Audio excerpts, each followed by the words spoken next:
اور کتنے ایسے مزدور پیشہ لوگوں کو میں نے دیکھا ہے، روزانہ مزدوری کر کے کما کے کھاتے ہیں، ایسے لوگوں نے حج کا فریضہ انجام دیا۔ تو اس لیے جتنے بھی یہاں پر حاضرین ہیں اور جہاں تک میری بات پہنچتی ہے، ان تمام سے میری درخواست یہ ہے کہ حج کا پکا ارادہ کر لیں، اور نیت المری خیر من عملی، نیت جب آپ کرتے ہیں توفیق ہو جائے تو الحمدللہ، توفیق نہ ہو تب بھی آپ ثواب سے محروم نہیں رہیں گے۔ اب آئیے دیکھیں، حج کے اندر داخل ہونا ہے۔ حج میں داخل ہونے سے پہلے عمرہ ہے۔ عمرے کے بارے میں اللہ تبارک تعالیٰ نے قرآن مجید میں ارشاد فرمایا، وَأَتِمُّ الْحَجَّ وَالْعُمْرَةَ لِلَّهِ، حج اور عمرہ اللہ کے لیے پورا کرو۔ تو اس آیت کو سامنے رکھ کر تمام علماء نے اس بات پر اتفاق کیا کہ حج ایک فریضہ ہے، جس کے پاس استطاعت ہے اس کو کرنا ضروری ہے۔ البتہ عمرے کے بارے میں علماء نے اگرچہ کہ اختلاف کیا ہے، لیکن راجح بات یہی ہے کہ زندگی میں جس طریقے سے حج فرض ہے، اسی طریقے سے زندگی میں ایک مرتبہ عمرہ کرنا بھی فرض ہے۔ اب اس کے بعد ہمیں یہ دیکھنا ہے کہ اس عمرے کو پیارے نبی صلی اللہ علیہ وسلم نے کیسے انجام دیا۔ یہاں پر کچھ چیزیں متعین کی گئی ہیں، اس کی تشریح کرتے ہوئے ہم آگے بڑھیں گے تاکہ بات اچھی طریقے سے سمجھ میں آ جائے اور بات مختصر بھی ہو۔ کہنے کو تو بہت سی باتیں ہیں، لیکن یہاں جو متعین کی گئی ہیں وہی باتوں کو میں سامنے رکھنے کی کوشش کروں گا۔ اب آئیے دیکھیں، یہاں پر قبولیت اعمال کے شرائط۔ تو یہاں پر ہر عمل کے لیے دو شرطیں ہیں۔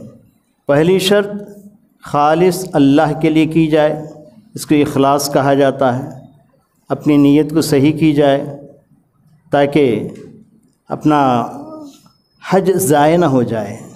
حجی بننے کے لیے نہیں، لوگوں میں شہرت کے لیے نہیں، عہدہ اور منصب حاصل کرنے کے لیے نہیں، ہمیں حج کرنا ہے اللہ کو خوش کرنے کے لیے۔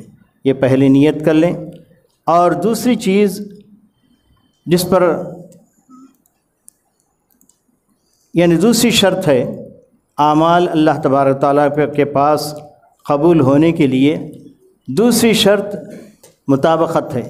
مطابقت کا مطلب ہمارا جو بھی عمل ہوگا، اور خاص کر کے حج کے لیے پیارے نبی صلی اللہ علیہ وسلم نے جیسے کیا ہے ویسے ہمیں حج کرنا ہے۔ آپ نے جیسے کیا ہے ویسے حج ہمیں کرنا ہے، اس لیے کہ پیارے نبی صلی اللہ علیہ وسلم نے ارشاد فرمایا، خذوا عنی مناسککم خذوا عنی مناسککم، مجھ سے حج کے ارکان اور حج کے اعمال مجھ سے سیکھ لو، جیسے میں نے جیسے کیا ہے ویسے کرو۔ ہمارا عمل حج خالص اللہ کے لیے ہو لیکن پیارے نبی کے طریقے پر نہ ہو تب بھی قابل قبول نہیں ہے۔ اگر اللہ کے نبی کے طریقے کے مطابق ہو لیکن اللہیت اس کے اندر نہ ہو تب بھی وہ قابل قبول نہیں ہے۔ اور اس کے علاوہ تیسری چیز حلال روزی سے ہو، یعنی جو بھی حرام روزی سے جو جسم پلتا ہے، جو زندگی گزرتی ہے، اس کا کوئی بھی عمل اللہ تعالیٰ کے پاس قابل قبول نہیں ہے، چہ جائے کہ حج جیسا مقدس عمل حرام پیسوں سے کیا جائے تو اللہ تعالیٰ کے پاس قابل قبول ہو۔ اس لیے اپنی روزی کو، اپنی روٹی کو، اور حج میں جو پیسہ لگایا جاتا ہے وہ حلال پیسہ ہو، اس کا خاص خیال کریں۔ پھر اس کے بعد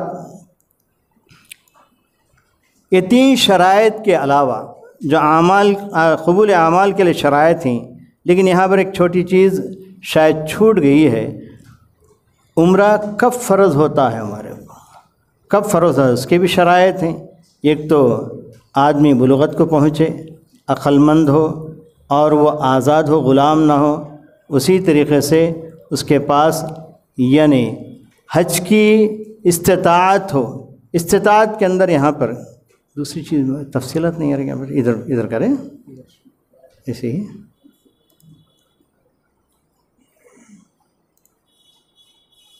جی، استطاعت کے اندر انہوں نے ایک ہی چیز رکھی ہے، وَلِلَّهِ عَلَى النَّاسِ حِجُّ الْبَيْتِ مَنِ اسْتَطَاعَ إِلَيْهِ سَبِيلًا، لوگوں پر اللہ کے گھر کا حج ضروری ہے ہر اس شخص پر جس کے پاس استطاعت ہو۔ استطاعت کے اندر سفر کے اخراجات یہاں پر ذکر کیے گئے ہیں۔ سفر کے اخراجات کے ساتھ ساتھ جن لوگوں کی کفالت ان کے ذمے ہے، حج کو جا کر آنے تک ان کی کفالت کا جتنا بھی پیسہ ہو سکتا ہے وہ جمع کر کے جائیں اور اس سے انتظام کر کے جائیں، یہ بھی ضروری ہے۔ اچھا، جہاں تک ہے ایک منٹ، حج کے شرائط ہیں جسے میں بتا رہا تھا کہ آدمی بالغ ہو اور آدمی عقل مند ہو اور آزاد ہو اور اس کے پاس استطاعت ہو، اور اس کے ساتھ ساتھ سفر کے اندر حج کے سفر میں کوئی خطرہ نہ ہو، اور ساتھ ساتھ جب عورت ہو تو اس کے لیے ایک اور شرط لگائی گئی ہے، محرم ہو۔ یہ شرائط وجوب ہیں، یہ شرائط وجوب ہیں۔ ان شرائط کے ہونے کے بعد ہی آپ پر یعنی حج واجب ہوتا ہے۔ یہ الگ بات ہے کہ اگر ان میں سے کسی شرط کے بغیر بھی اگر حج کر لے تو کیا اللہ تبارک و تعالیٰ کے پاس قابل قبول نہیں ہے؟ آپ کا حج تو قبول ہو جائے گا، لیکن جو فرضیت ہے وہ ساقط نہیں ہوتی۔ جب یہ شرائط پورے ہونے کے بعد پھر آپ کو حج کرنا پڑے گا۔ مثلا مثال کے طور پر آپ بچے کو ساتھ لے جاتے ہیں اور بچے کا تو حج ہو جائے گا، اللہ تعالیٰ قبول کرے گا، آپ کو ثواب دے گا، لیکن کیا فرض جو حج ہے اس کا ساقط ہو گیا؟ نہیں ساقط ہوا۔ جب وہ بڑا ہونے کے بعد پھر اپنے مال سے وہ حج کرے گا تو جب اس کا حج کا فریضہ اس کا ساقط ہوگا۔ اس بات کا خیال رکھیں۔ اور جیسا کہ بتایا گیا خواتین کے لیے محرم ہونا شرط ہے۔ اگر محرم کے بغیر، جیسا کہ مالکیوں کا قول ہے، امام مالک نے کہا ہے ایک اچھا مجموعہ عورتوں کا ہو اور وہ سب مل کر حج کے لیے جا رہے ہیں، اگر اس میں سے کسی کا محرم نہ ہو تب بھی اس کا حج ہو جائے گا۔ تو حج تو واجب نہیں ہوا لیکن اس کا حج ہو گیا۔ لیکن اگر اس کو محرم مل گیا، بعد میں 1 سال کے بعد 2 سال کے بعد محرم مل گیا تو محرم کے ساتھ بھی اس کو حج کرنا پڑے گا، حج کرنا پڑے گا۔ ایک شرط وجوب ہے اور شرط قبول ہے۔ قبول تو ایسے قبول ہو جائے گا، لیکن واجب ساقط ہونے کے لیے پورے شرائط مکمل ہونا پڑے گا، اس کے بعد وہ واجب ساقط ہوگا۔ اس کے بعد دیکھیں، اب آئیے اس کے بعد حج کی 3 قسمیں بتائی گئی ہیں، بہت آسان ہے، لوگ اس کے اندر بڑے پریشان ہوتے ہیں، حج افراد کرے، حج قران کرے، حج تمتع کرے۔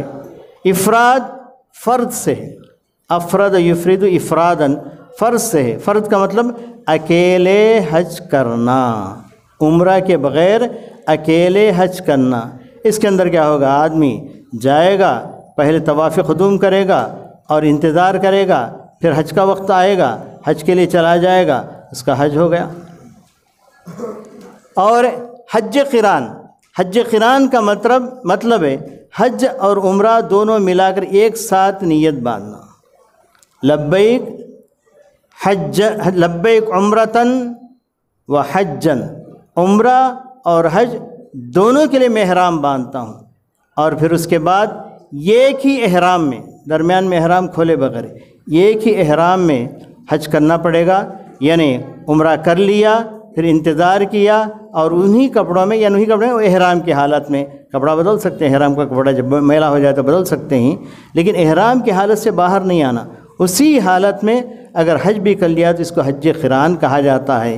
اس کے لیے شرط یہ ہے کہ اپنے ساتھ سواری یا اپنے ساتھ یعنی قربانی لے کر جائے، ہدی جس کو کہا جاتا ہے۔ ہدی یعنی قربانی 2 قسم کی ہوتی ہے، یہاں پر ہم جو قربانی کرتے ہیں اس کو اضحیہ کہا جاتا ہے۔ حج میں جو قربانی کی جاتی ہے حج کے لیے اس کو ہدی کہا جاتا ہے، وہ بھی ساتھ میں ہو تو اس کو حج قران کہا جائے گا۔ اور ایک حج ہے، تیسری قسم ہے حج تمتع۔ حج تمتع کا مطلب اس کے اندر بھی عمرہ حج دونوں کیے جاتے ہیں، لیکن دونوں میں فرق کیا جاتا ہے۔ کیسے؟ عمرہ ہو جانے کے بعد، عمرہ ختم ہو جانے کے بعد احرام کھول دیا جاتا ہے، آپ معمولی کپڑوں میں آ جاتے ہیں، حلال ہو جاتے ہیں، پھر جب حج کا دن آئے تو پھر احرام باندھ کر حج کے لیے نکلتے ہیں۔ چونکہ درمیان میں آپ نے فائدہ اٹھایا، کیا فائدہ اٹھایا آپ نے؟ وہ جو چیزیں حرام ہو گئی تھی وہ آپ کے لیے حلال ہو گئی، بیوی حلال ہو گئی، اسی طرح سے لباس پہننا، جو بھی یعنی جو اس کا لباس ہے، سلا ہوا لباس ہے، تمام پہننا حلال ہو گیا آپ کے لیے، تو اس کے اندر آپ فائدہ اٹھاتے ہیں، اس کو تمتع کہا گیا ہے۔ تمتع کا مطلب فائدہ اٹھانا، تمتع کا مطلب فائدہ اٹھانا. اور قران، قران یقین، قران کے معنی ہی ملانا. حج اور عمرہ دونوں کو ملا کے ایک ہی احرام میں کرتے ہیں، اس لیے قران کہا گیا ہے. اب رہ گئی بات ہے کہ ان تین حجوں کے اندر کون سا حج افضل ہے. ٹھیک ہے، ان تین حجوں کے اندر کون سا حج افضل ہے، اس بارے میں راجح بات یہی ہے کہ حج تمتع یہی افضل ہے. اگرچہ کہ ہمارے فقہائے احناف نے قران کو افضل قرار دیا ہے، تو حج تمتع کس لیے افضل ہے اور حج قران کیوں مفضول ہے، اس کے بارے میں دو باتیں بتا کر میں آپ کو آگے بڑھنا چاہتا ہوں. پہلی بات دیکھیے، پیارے نبی صلی اللہ علیہ وسلم نے زندگی میں 4 عمرے اور 1 حج کیا ہے. 4 عمرے 1 حج کیا ہے. جب اللہ کے رسول صلی اللہ علیہ وسلم حج کے لیے نکلے تو اس وقت عمرہ حج دونوں ایک دوسرے کے اندر داخل نہیں ہوئے تھے. دور جاہلیت کے اندر یا اس سے پہلے حج کے دنوں میں عمرے کی اجازت نہیں تھی. جب اللہ کے رسول صلی اللہ علیہ وسلم مدینہ منورہ سے نکلے، اپنے گھر سے نکلے، تو احرام باندھ کر نکلا تھا حج افراد کے ارادے سے. جب آگے بڑھے، وادی عقیق میں پہنچے. وادی عقیق ذوالحلیفہ جہاں پر مدینے والے احرام باندھتے ہیں، اس جگہ جب پہنچے تو وہاں پر پڑاؤ کیا، یعنی اس سے تھوڑا پہلے وادی عقیق، وہاں پر پڑاؤ کیا تو اللہ تبارک تعالیٰ نے حضرت جبرائیل کو بھیجا. جبرائیل کو بھیج کر فرمایا کہ حج کے دنوں میں عمرہ داخل ہو گیا. سب کے سامنے نبی کریم صلی اللہ علیہ وسلم نے اعلان کیا اور اپنے انگلیوں کو اس طریقے سے ملا کر کہا حج کے اندر عمرہ داخل ہو چکا ہے. وہ کہ عمرہ اور حج دونوں کا آپ نے ارادہ کر لیا، اور دونوں کے ارادے کے ساتھ آپ جب یعنی مکہ پہنچے، طواف سے فارغ ہو گئے. طواف سے فارغ ہونے کے بعد جب سعی آپ نے شروع کی تو اس وقت بتایا گیا، نبی کریم صلی اللہ علیہ وسلم نے اعلان کیا کہ جو لوگ یعنی قربانی کا جانور اپنے ساتھ لائے ہیں وہ اپنے احرام ہی کی حالت میں باقی رہے، یہاں تک کہ اسی احرام کے ساتھ کیا کریں، حج بھی کر لیں. یہ حج قران ہے. اور جو لوگ قربانی کا جانور نہیں لائے ہیں ان کے بارے میں کہا گیا کہ تم احرام سے باہر نکل جاؤ. پھر جب حج کا دن آئے، 8واں دن آئے، تو تم لوگ کیا کرنا، پھر احرام باندھ لینا. تو جب نبی کریم صلی اللہ علیہ وسلم نے یہ اعلان کیا، لوگ بڑے تعجب میں پڑ گئے. نبی کریم صلی اللہ علیہ وسلم خود اپنے احرام کو نہیں کھول رہے ہیں اور لوگوں سے کہہ رہے ہیں کہ تم احرام باندھ لو. حضرت علی رضی اللہ تعالیٰ عنہ یمن سے آئے تھے، پیارے نبی صلی اللہ علیہ وسلم مدینے سے گئے تھے. حضرت فاطمہ رضی اللہ تعالیٰ نبی صلی اللہ علیہ وسلم کے ساتھ تھی. حضرت فاطمہ رضی اللہ تعالیٰ عنہ کے ساتھ حج کا قربانی کا جانور نہیں تھا، اپنے احرام کھول دیا تھا. حضرت علی نے دیکھا تو بڑا تعجب کیا، بن سور کر بیٹھی ہے، احرام سے باہر ہے، بڑا تعجب کیا. لیکن نبی کریم صلی اللہ علیہ وسلم کا حکم تھا، نبی کریم صلی اللہ علیہ وسلم کا حکم تھا. جب لوگوں نے دیکھا کہ اللہ کے رسول نے احرام نہیں کھولا تو ہم کیوں کھولیں، تو اس وقت نبی کریم صلی اللہ علیہ وسلم نے ارشاد فرمایا، لو استقبلت مستدبرت لما سقت الہدیہ. مجھے بعد میں جو بات معلوم ہوئی، اگر پہلے بات معلوم ہو جاتی تو میں اپنے ساتھ قربانی کا جانور نہیں لاتا، میں بھی حلال ہو جاتا. اس سے کیا پتہ چلا، آپ کی تمنا حج تمتع کرنے کی تھی، حج تمتع کرنے کی تھی. کہا کہ اگر یہ بات مجھے پہلے معلوم ہوتی، قربانی کا جانور اس کے ساتھ نہیں وہ حلال ہو سکتا ہے، تو میں قربانی کا جانور نہیں لاتا اور یہاں کر قربانی کے جانور خرید لیتا. تو نبی کریم صلی اللہ علیہ وسلم کی یہ تمنا تھی کہ حج تمتع کرے، لیکن نبی کریم صلی اللہ علیہ وسلم نے جو کیا ہے حج قران. اگر کوئی شخص کہتا ہے نبی صلی اللہ علیہ وسلم حج قران کیا ہے، میں بھی حج قران کروں گا، تو یہاں پر مشکل ایک پیش آتی ہے کہ قربانی کے جانور ساتھ نہیں رکھ سکتے. آپ کہیں گے میں تو بل رکھا ہوں قربانی کا پیسہ ادا کر کے، یہ تو نہیں ہو سکتا نا. نبی صلی اللہ علیہ وسلم اونٹوں کو ساتھ لائنا اپنے ساتھ ہے. تو بہرحال اگر کوئی شخص قران ہی کو افضل سمجھتا ہے تو اس کو افضل سمجھے، ہمارا کوئی اعتراض نہیں ہے. لیکن اگر آدمی غور کرتا ہے تو سہولت بھی اسی میں ہے، پیارے نبی صلی اللہ علیہ وسلم کی تمنا بھی اسی میں تھی کہ حج و تمتع کرے، عمرہ کر کے آدمی فارغ ہو جائے، آرام سے وقت وہاں گزارے، وقت ملتا ہے آرام سے گزارے، اور پھر اس کے بعد جب 8واں دن ترویہ کا دن ہوگا تو اس وقت احرام باندھ کر حج کے لیے نکلے، یہ بہتر ہے، حج تمتع بہتر ہے۔ ادب اللہ عالم۔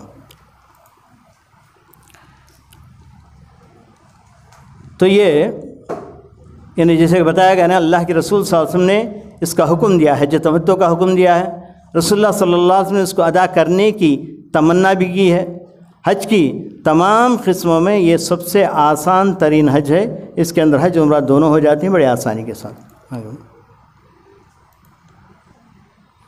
اب اس کے بعد عمرے کا طریقہ، عمرے کا طریقہ اگر آسان سے اگر بولا جائے تو عمرے کے اندر 3 چیزیں ہیں، ایک احرام میں آ جانا، دوسرے طواف کرنا، اور تیسرے سعی کرنا۔ ان 3 کو ارکان کہا جائے، اس کے بغیر عمرہ نہیں ہوتا، چھوٹ جائے تو آپ کا عمرہ گیا۔ اور اس کے اندر 2 واجبی چیزیں ہیں، انہی میں سے 2 واجبی چیزیں ہیں، یہ کہ میقات سے احرام باندھ کر آنا، یہ واجب ہے، اور دوسرے طواف کرنا، یہ دونوں واجب ہیں۔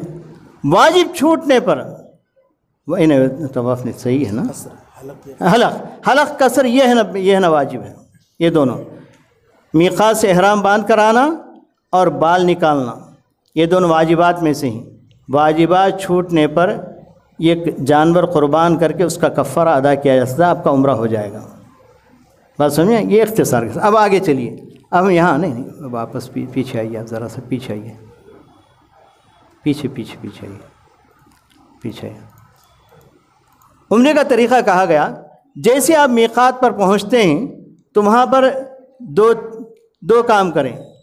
پہلے یہ کہ آپ اپنے سلے ہوئے کپڑے نکال دیں، نہا لیں، گھر کے پاس بھی ہو سکتا ہے، نہا لیں، اور نہانے کے بعد آپ بدن کے اوپر خوشبو خوشبو لگائیں۔ عورتیں نہیں لگائیں گی، نبی کریم صلی اللہ علیہ وسلم نے عائشہ رضی اللہ تعالیٰ نبی کریم صلی اللہ علیہ وسلم کو خوشبو لگائی تھی، تو بدن کے اوپر خوشبو لگا سکتے ہیں، کپڑوں پر خوشبو نہیں لگائی جائے گی، اور عورتیں کسی حالت میں خوشبو استعمال نہیں کریں گی، اس بات کا خاص خیال رکھیں۔ تو سلے ہوئے کپڑے، اور اگر کچھ بال بڑھ گئے ہیں، کچھ بال نکالنا ہے تو اس وقت نکال لیں، احرام سے پہلے نکال لیں۔ پھر اس کے بعد بال، ناخن اس کی حفاظت کریں، وہ نکلنے نہ پائیں، اور خوشبو نہ لگائیں اس کے بعد، احرام باندھنے کے بعد۔ اس لیے اب میں یہاں چاہتا ہوں کہ آخر میں بتائیں گے وہ احرام باندھنے کا طریقہ، ابھی بتا دیں گے۔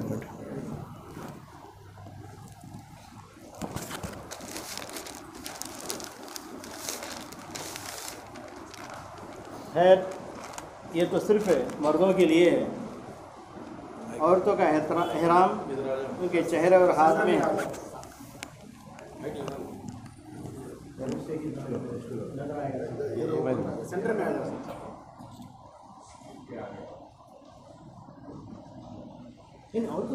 مائک دیجیے لگا لو۔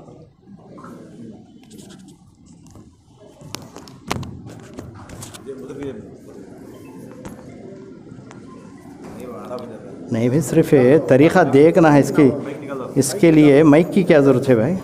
مائک نکال دیں، مائک کی ضرورت نہیں، طریقہ دیکھ اس کے لیے بہت آسان ہے۔ آپ سب لوگ پریشان رہتے ہیں، کبھی کھل جاتا ہے، کبھی پیروں میں پڑ جاتا ہے۔ ان دونوں سے بچنے کے لیے آپ اپنے پیروں کو دور کریں باندھنے سے پہلے، پھر اس کے بعد یہ ادھر لائیں اور برابر، اب نیچے زیادہ نہ چھوڑیں، برابر ہے، نیچے زیادہ نہ چھوڑیں اور زیادہ اوپر نہ ہو۔ پھر اس کے بعد ادھر لے جائیں، دیکھ لیا اس طریقے سے